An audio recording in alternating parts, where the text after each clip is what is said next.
Hi there. Hello, and welcome to Draw With Me. I'm Danny Gregory, and I want to jump right into this, okay?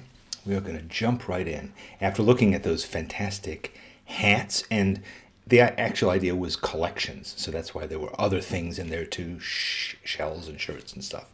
But the whole idea was to focus on series. But anyway, before I get ahead of myself or behind myself, I want to give you an assignment right now, which is today we are each going to be drawing our own thing, and that thing is something that is about nature.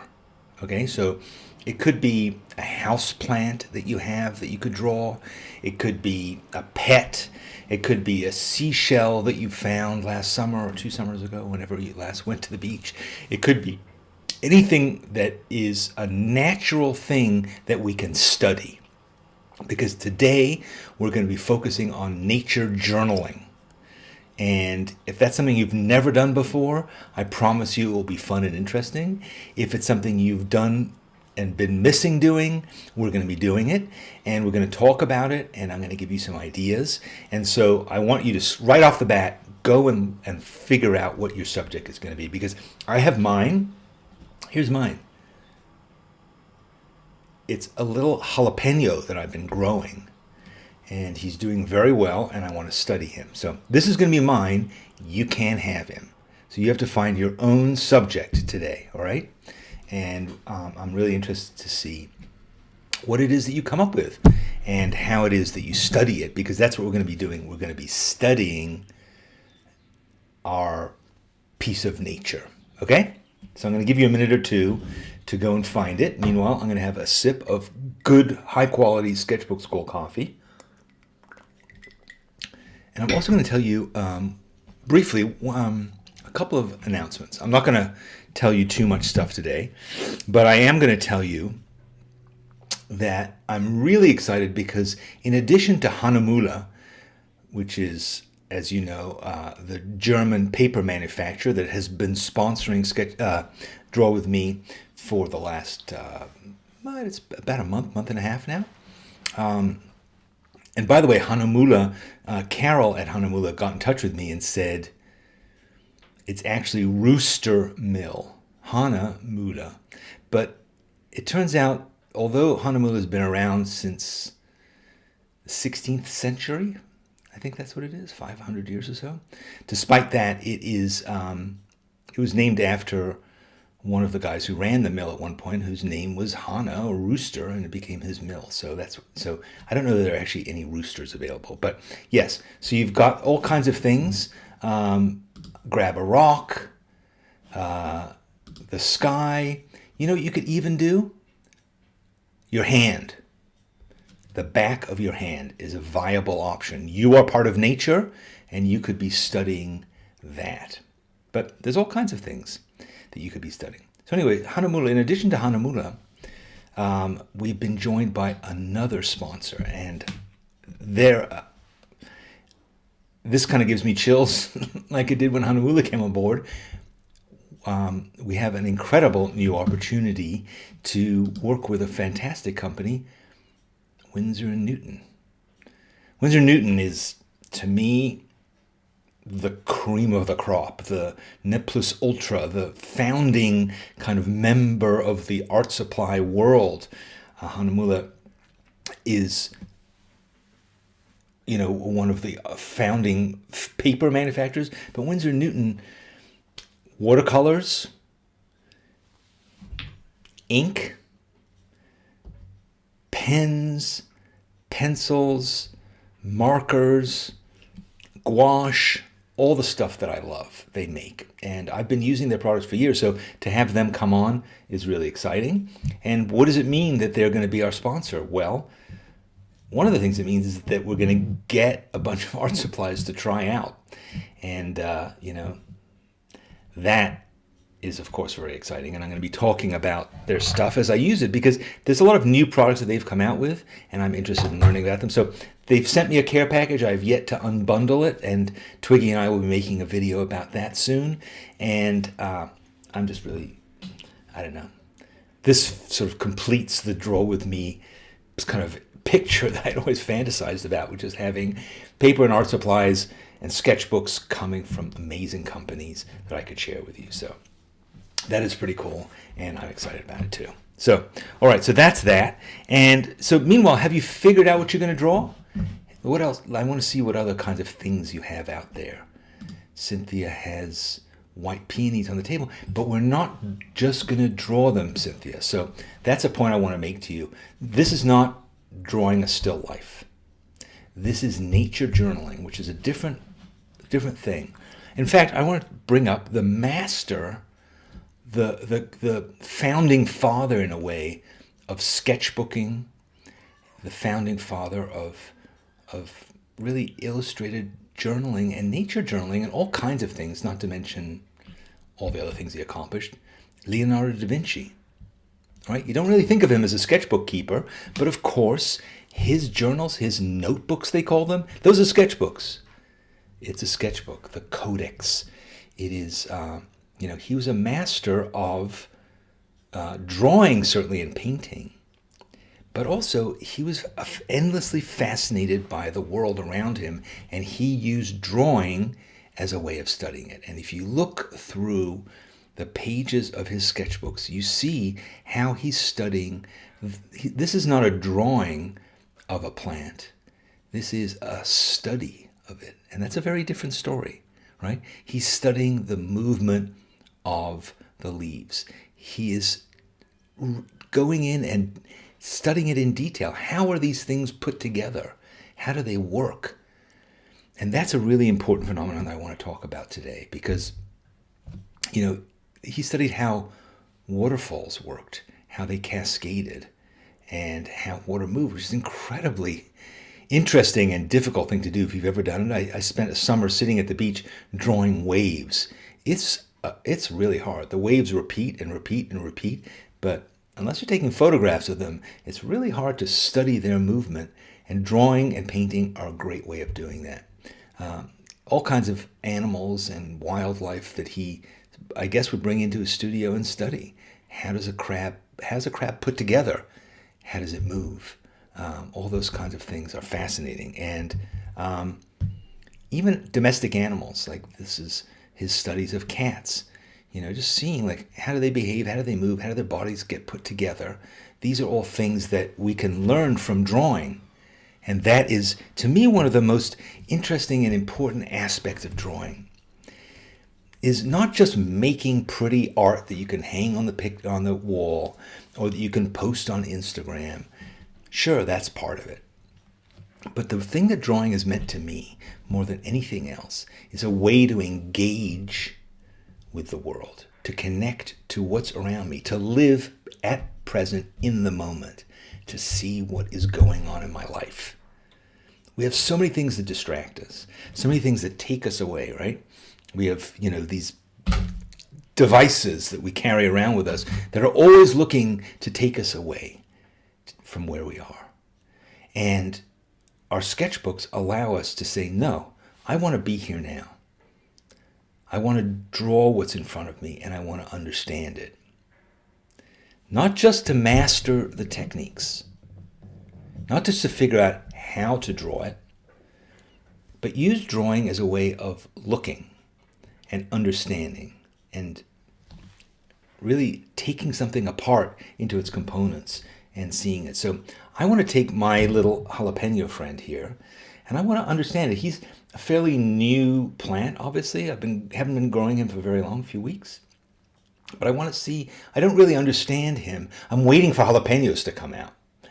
But is he indicating that there are going to be jalapenos? Like, what are the things that he's doing? How do these different leaves work? How is he put together? Those are the things I want to think about. So let's think about how do these pieces come together? How do the thing that you're going to study, if you're going to study your cat, it doesn't necessarily have to be how your cat is constructed, but it could be things about your cat you maybe never stopped to notice before. In part the movement, but also, how is your cat's spine functioning? Cat spines are really interesting, right? They're really fluid. How does the cat's paw come together? How does the fur work? What do their eyes look like when you look at them intensely? Their noses. So we want to study it like Da Vinci, right? We want to study it like there's so many great nature journalers, people like Hannah Hinkman or Richard Bell, even going back to the Victorians. There's so many great ones, or Edwardians. You might have heard of Diary of a, is it called Sketchbook of a Country Lady? Diary of a Country Lady, Edith Holden. Really great stuff where she really dove deep and really analyzed nature around her to understand it through drawings and watercolors. So that's what we're going to do. So you've got your thing, milkweed flamingos. Interesting. You have flamingos. Do you own flamingos? I mean, if you need to, go and get a photograph. If you're really at your wit's end, I'm not sure if that's going to do it for you, because you may not be able to get that deep into it, but maybe you can. I'm not sure. King python. Interesting. Spider plant. Deer. This is a great one. I have a deer skull that we found on the mountain, so I love that. Studying a deer skull. How do the pieces fit together? What could you tell about what the deer looked like and how it worked? So, all right, so check out all this stuff. Lisa brings out John Muir Laws. John Muir Laws is a brilliant illustrated nature journaler. In fact, he's going to be, I was just talking to him last week, because last week was actually Nature Journaling Week. I missed it, of course, but we're celebrating it afterwards. Grandma Smith has a nesting set of mourning doves on the balcony. That's a great one to study, Grandma. That's a really great opportunity to study how a nest is put together, what's going on in the nest, all these kinds of things. We could spend a lot of time doing that. So, all right. So I see you guys are getting into it. So let's start. Let's start doing this, and then we will see where it goes. All right. So I'm going to be using this Hanamola paper. It's bamboo paper, and it is from Mixed Media. So I can use anything on it. I have a lot of stuff here that I want to use. I have all this ink that I have sitting around, calligraphy ink, different colors. This is all Winsor Newton stuff. I have fine liners that I'm going to be using. I have different kinds of markers that I could be using, and I have lots of different colors of those, so that's cool. And I have watercolors too. So I have all kinds of stuff, and we'll see. I don't know what I'm going to be using. I might not end up using anything. We'll see. See how what because I'm not doing it to make a pretty picture. I'm doing it to understand. So, color might come into play if I'm really trying to capture the color of one leaf versus another.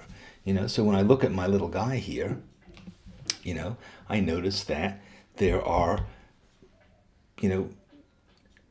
his leaves are, for instance, lighter on the tips and darker at the top. Or I notice that the newer shoots that are coming off the main trunk are very light in the middle. I don't really know why. They seem to be sort of translucent, whereas this part is darker. Maybe I want to go out and do some research and find out, how is it that he's working? He's also living in water.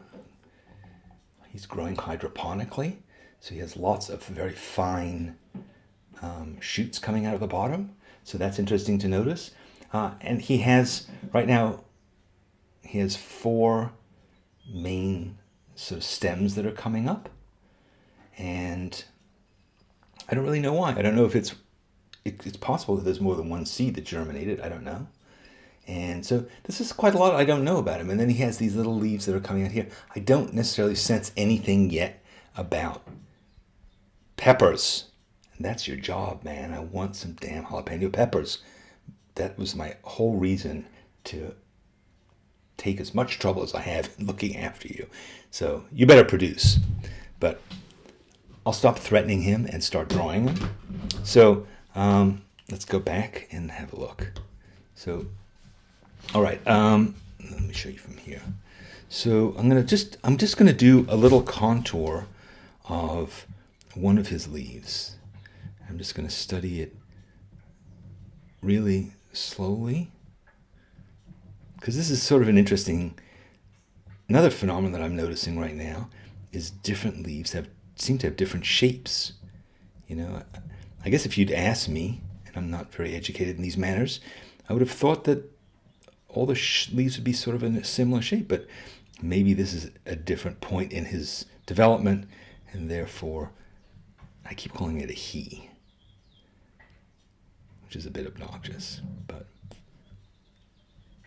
I think of him as Dr. Pepper or Mr. Pepper. So, all right, so this is how he comes down and joins there with the main stem. And the stem has a bit of a bend to it before it goes down. And then the stem itself is thicker, so it's coming up here. And now I'm encountering another shoot. So now I'm thinking to myself, is this the way it always works? Do leaves always come in pairs like this? Like one off to one side, one off to the other? Maybe. Maybe that helps to keep the plant balanced, physically balanced. Like it might bend too much in one direction or another if, in fact, those leaves were pulling it all in one direction. I don't know. I'm not a botanist, but I play one on YouTube. Okay, and then I see that. So now what else am I going to notice about him? I'm going to notice that.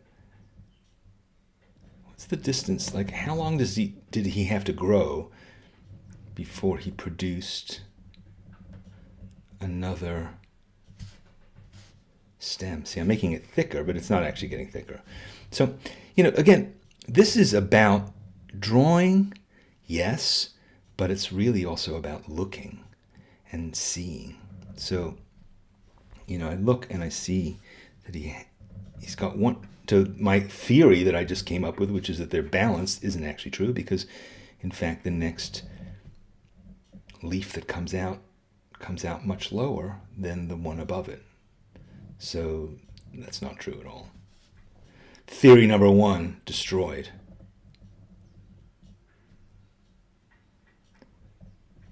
So, all right. And now, this is one of the reasons I didn't want to do this from a photograph, because, it's much more interesting to look around him and to close my eye. And when I close my eye, I see it from different perspectives. So there are leaves that are covering and blocking other leaves, but now when I close one of my eyes, it becomes clearer. So now I'm drawing what is the second largest leaf here on the plant. And this big leaf here is a chance to really look at, like, what is this leaf made of? So maybe what I'm going to do is I'm going to switch to a different fine liner. So this is an 08, and now I'm switching to an 03. Because I want to get finer with my... It's kind of like putting in a different lens into my microscope, is to look at, like, what is the construction of this? So, of course, there's that main sort of backbone of the leaf. And then there's these things that are coming off it. Very fine one there.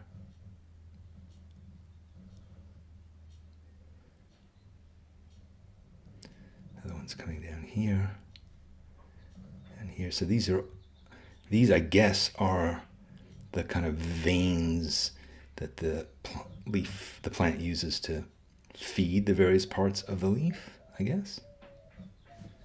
Again, I spent a lot of time like screwing around in 9th grade biology. So, I imagine there's a lot of you in the audience who are like, what is up with this guy? Doesn't he know basic biology? This is moving the chlorophyll around? I don't know. I'm going to come up with some nonsense to explain it. So, but then if we wanted to, okay, so those are basically the arteries of this leaf. I don't need to do this with all the leaves, I noticed that so now what I could do is I could start making little observations, and maybe I'll come back and do that in a minute, where I can actually start taking notes and writing stuff about what I'm seeing. So maybe what my kind of creative visual decision is going to be is that I'm going to make this one leaf kind of stand in for all of the big leaves, and then all the other leaves are just going to be contour drawings of the edges of the leaf. I'm not going to necessarily go in and do the details on all of them because I don't need to. I've kind of learned a fair amount about big leaves from that one leaf, and so I don't need to go in and study the others. But what I am interested in here is this little tiny leaf that's come out here at the very top of the plant. And so I think I'm going to draw him in more detail, and then so I can sort of do a study of like, well, what does a brand new leaf look like, or what's going on with it. Now, you might say to yourself, I really don't care that much about leaves and stuff. I just want to draw manga. Are you saying that to yourself? I hope you're not. It's kind of obnoxious, but maybe you are. And who am I to judge? But if you are, you might say, why do I care about this? Well, there's a number of reasons. One, whatever it is you want to draw, if you want to draw manga, you want to draw things entirely from your imagination, or you want to draw just people, I just want to draw portraits, I don't really care. These same things that we're doing here with this leaf are going to apply. How? Well, how can you draw things from your imagination if you don't have any kind of a reference at all? Yeah, you could just draw abstract blobs, I guess. But if you want to draw things that seem like they could be, right? You want to draw Superman, it's still a man. So you have to understand how it's put together.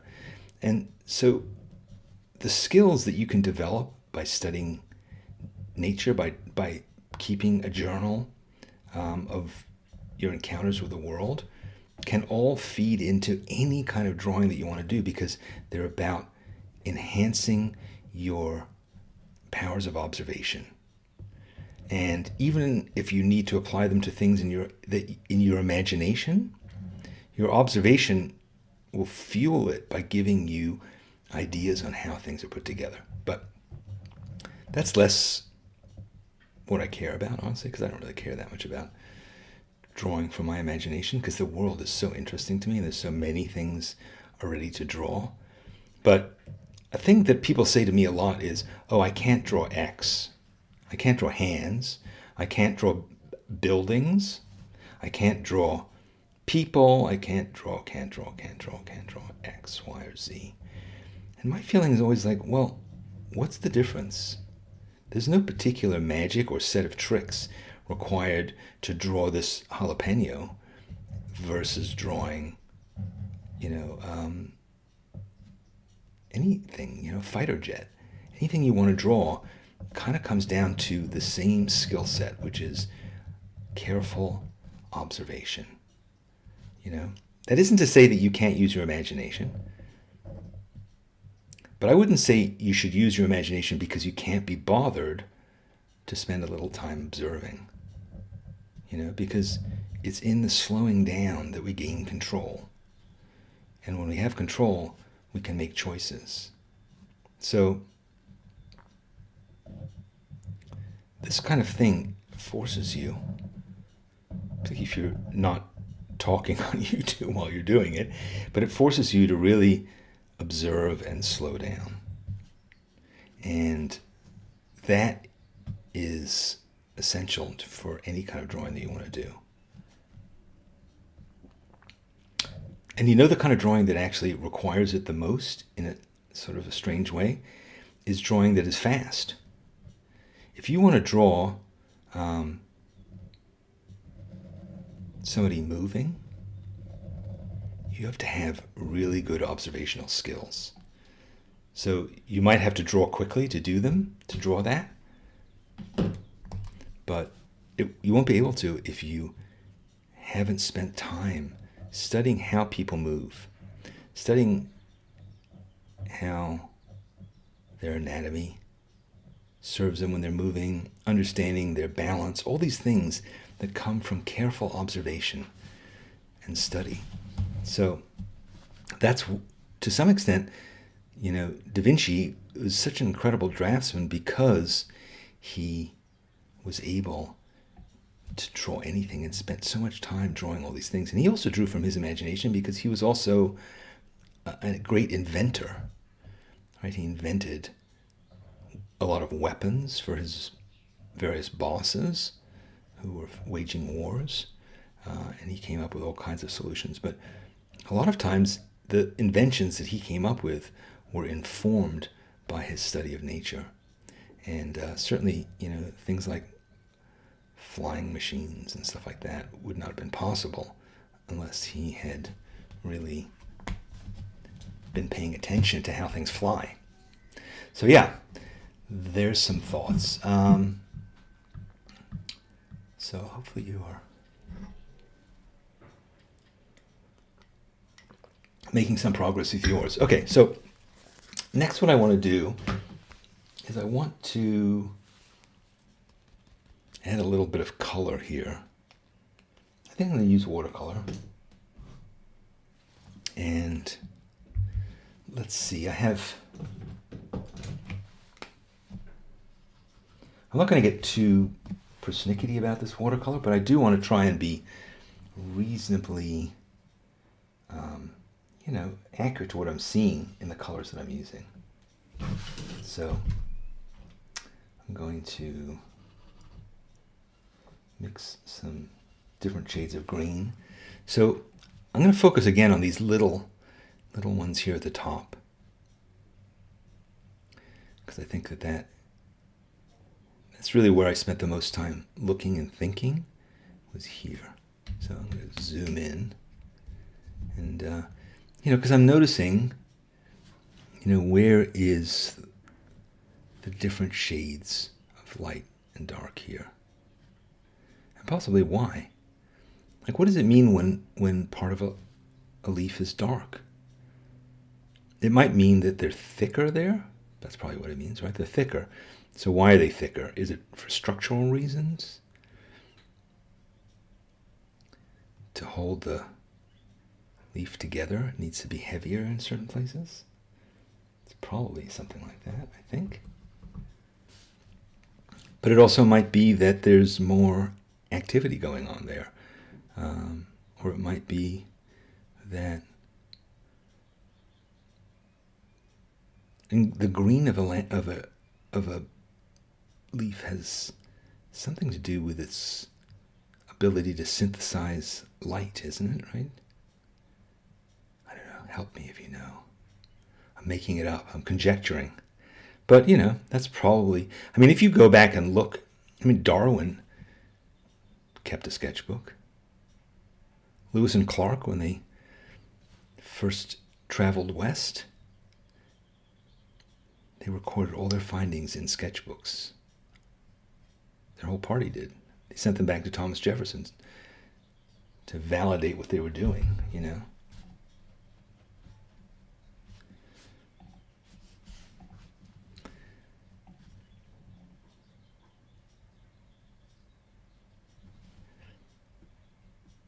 And then I also noticed that this stem is almost like a purplish color.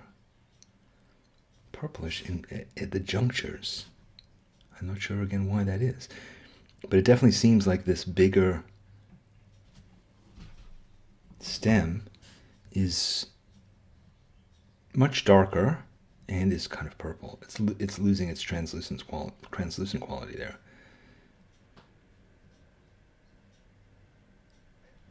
What's that about? Oh, you want to know what this thing is? This device? It's called a water brush. It is a plastic handle that's empty. Let me zoom out so you can see it better. So this is, it contains water inside. And it's a synthetic brush, which is actually pretty good. And what's cool about it is you don't need to stick your brush into water if you don't want to.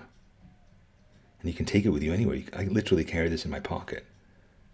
So I'm walking around with a vial the border. Whoops, let me get back to this guy. So yeah. Then I want to look at my big leaf here, because that has a lot of different greens in it. If you really get close, and I mean, let me show you this guy again so you can see what I'm talking about. But here he is. Oops. Come on.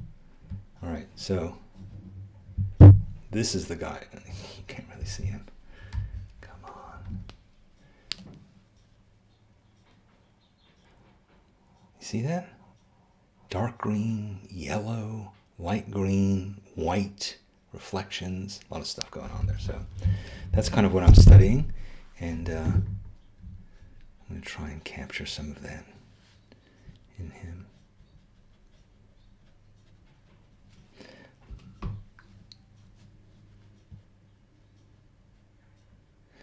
So you see, again, if I want to draw or paint a really great painting of a plant, probably the best way to do it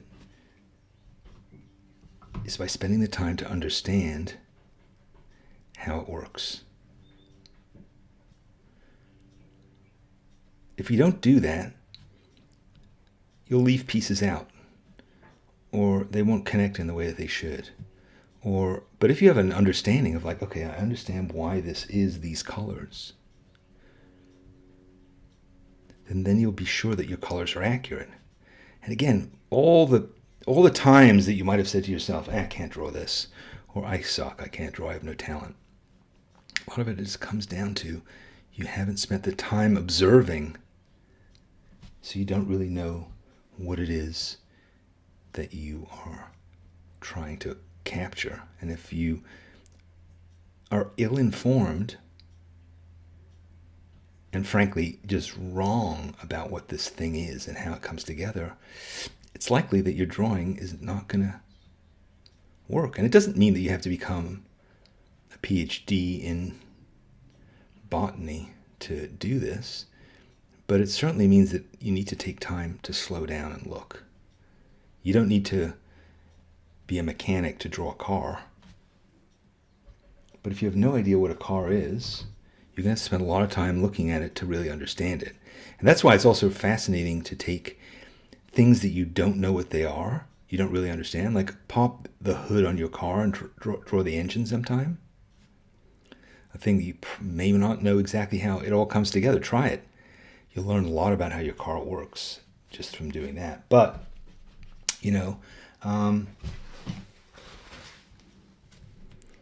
it's also an interesting way to get a fresh look at things you think you do know well.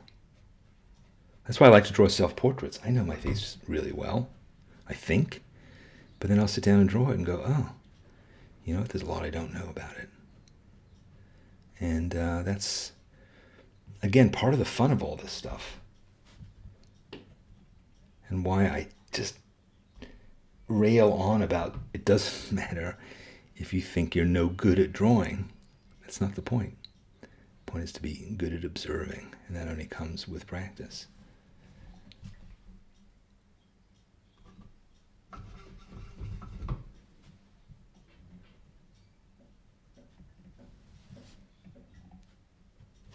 Okay, so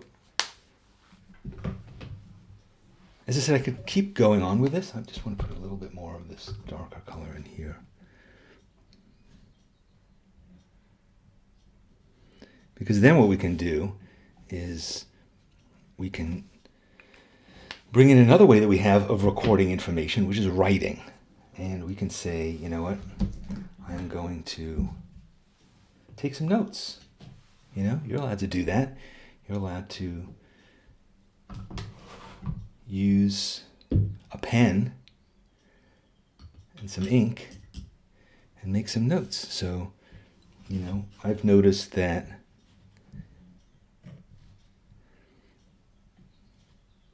main stem is much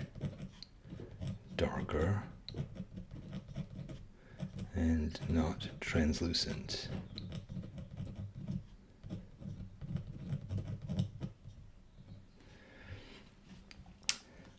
And in some ways, I don't necessarily want to repeat the information that I'm getting, that I'm recording in drawing. My point is not to do the same thing, but it's maybe to write down some things that I can't necessarily express in the drawing right away. So I might want to take some other notes, like new leaf is very thick. It is, it's much thicker. Or what else am I observing here? This secondary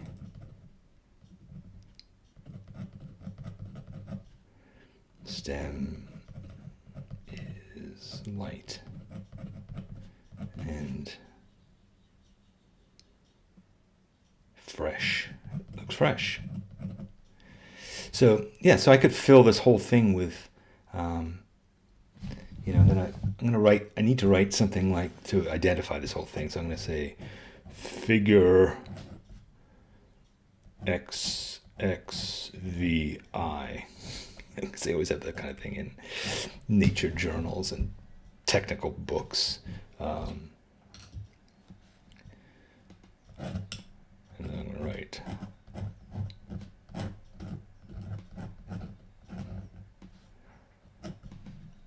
jalapeno. If I want to have fun, I would go and look it up and see what the Latin name for jalapeno is and write that there. So then I'm going to write other observations like no signs of peppers yet. Or I might write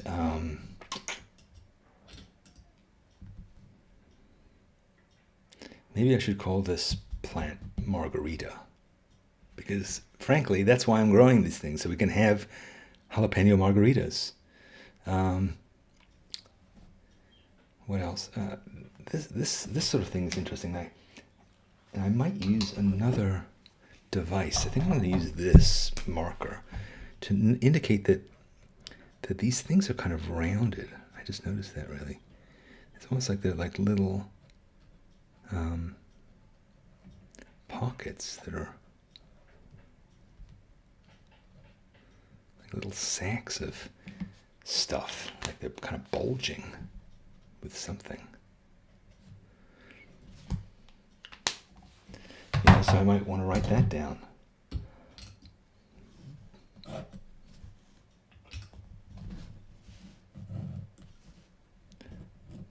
Bulging.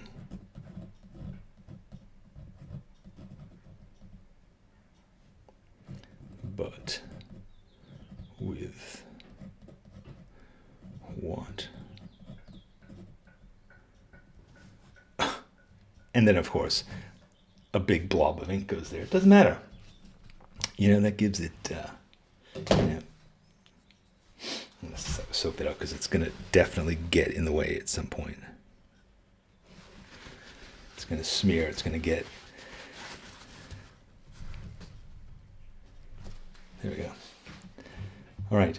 I'm sure Charles Darwin, I'm sure even Da Vinci splattered ink sometimes. So, is the marker brush water soluble? That particular one isn't, because that is just a regular Pro marker. But I do have, oh yes, I have this. This is a watercolor marker. And, so thanks for reminding me, because I'm not doing it for the sake of doing it, though. So that's kind of an important thing to remember. I'm not doing it just in order to use this marker, but I'm doing it because it has a purpose. So this green's a little bit darker, but that's cool because I will now blend it in, you see. That's the nice thing about these things, is I can blend them because they're essentially watercolors. I wanted that. See, now I'm getting that sort of difference between the darkness and the lightness that I wanted.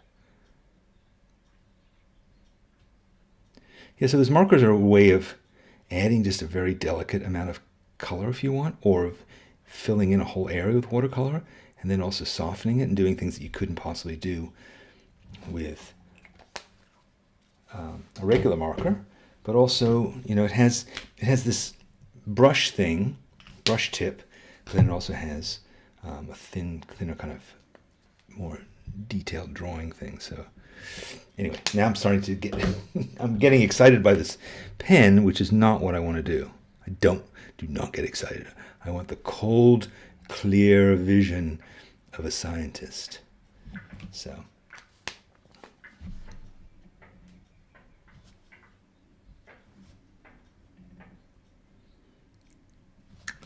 All right. So that's the beginning of this, but imagine having a sketchbook full of these kinds of observations about stuff, right? Pretty cool. Pretty interesting way of using it. Yeah, so what else? What else can I tell you? I'm just looking at your comments. Claire's asking how the bamboo paper is working. I love this. I got to tell you, the texture of it is really different from watercolor paper. I don't know, it's got texture, but the grain of it is really different than watercolor paper. As you can see, it works really nicely with this watercolor. And it's tight enough so that I can draw on it with a dip pen, or write on it with a dip pen, without kind of crazy things happening when the ink starts getting over-absorbed. So, yeah. Rose makes a good point, which is professional grade watercolors. Yeah, I'm using these are professional grade. This is a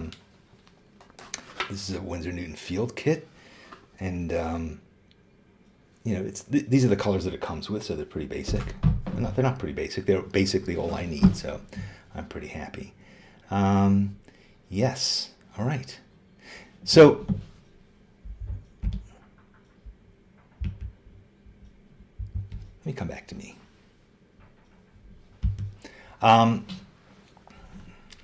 That is just the tip of the iceberg when it comes to nature journaling. And that's something I wanted to spend more time with you doing, because we can go outdoors finally. Hopefully you can. And drawing in this way is so interesting. It's such an adventure. Secondly, it helps you to deal with the what should I draw question, because really there's so many interesting phenomena to study and to find out about. Thirdly, I think it can make really beautiful images. I think the idea of having a sketchbook with really nice paper full of studies of botany or animal behavior or the weather. It just goes on and on. And how cool that would be. I know, like, for instance, my friend Richard Bell, he wrote this book called Rough Patch.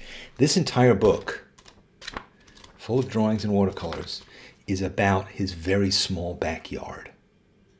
His backyard is, I couldn't even think of it in terms of acres. It's tiny, but it has so many things growing in it, and he studies. Let me just flip over here briefly to this. It's so many things about how the birds are, and how the flowers change, and different animals that come in at different points.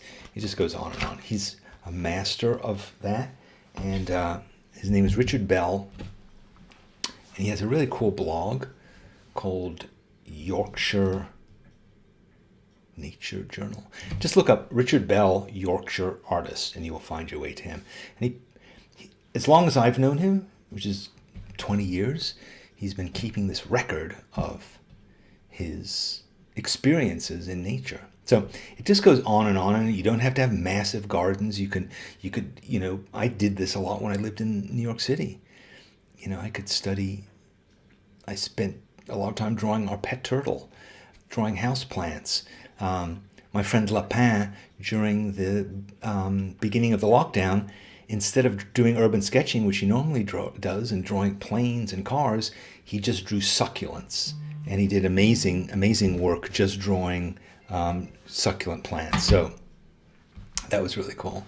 So there's so many places that you can take nature journaling. So I want to spend some more time doing it. I want to come back to it.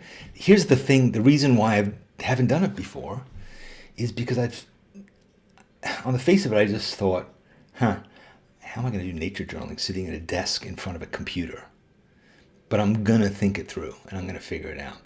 And I'm going to figure out ways. And if you have any suggestions for how I can do it and still present it to you in a nice way, I'd be eager to have them. But I might just have to go out and just bring some stuff in, and we'll figure it out. But I'm hoping to see the stuff that you did, and I'm also hoping to see a variety of things, because it'll be really interesting to see what nature encounters you've had. And maybe what I'll do next time is I'll announce it in advance. So at the end of one Draw With Me, I'll say, hey, next week we're going to do nature drawing, so make sure you gather some cool stuff and we bring it in. That'll make it a little bit less of a, surprise. So, all right, good. Well, thank you for joining me. Oh, before I forget, I'm teaching a workshop day after tomorrow. I've been telling you about it for the last month, but this is kind of the end. You have until like tomorrow afternoon to get in there. And this is the first workshop I've ever taught.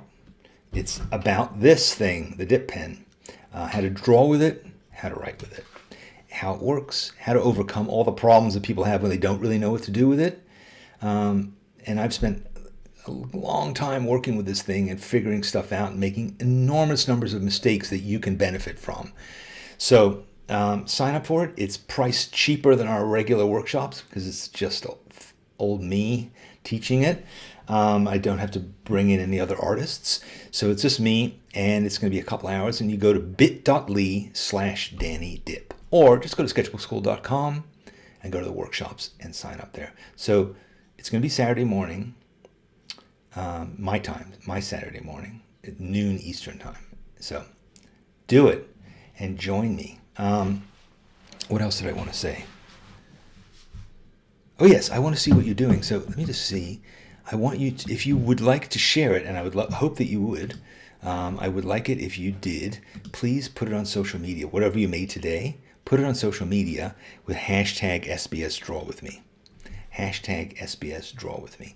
Facebook, Instagram, we go around, we look at it. If somebody tagged their thing with this, we'll share it next week at the beginning of our next episode. And that's it. Thank you so much for drawing with me. Hope to see you again next time. And thanks again to Hanamula and to Winsor Newton for supporting our endeavors. I'll see you hopefully on Saturday. Yes, that'll be cool. Again, that will be very nice. And I will be honored to teach you what I know. Thank you. See you later.